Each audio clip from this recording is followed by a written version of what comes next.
কেমন আছেন সবাই? ষষ্ঠ শ্রেণীর বিজ্ঞান কোষের গঠন ও কাজ শিক্ষার্থীরা অত্যন্ত চমৎকারভাবে তাদের বাড়ির কাজগুলো করে নিচ্ছে অনেক সুন্দরভাবে। সুনিপুণতার সাথে দরদের সাথে তারা অনেক সুন্দর সুন্দর চিত্র এঁকেছে। অসাধারণ কারুকার্য মনের মাধুরী মিশিয়ে তারা রং করেছে। কোষের গঠন খুব সুন্দর করে শনাক্ত করে দেখিয়ে দিয়েছে কোন অংশের কি নাম। আসলে অনেক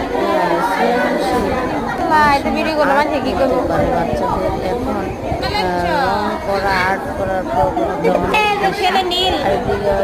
ছেলেরা করতে চায় না, তারা খুব কম একটা ছেলেও আগেনি। আশা করি বড়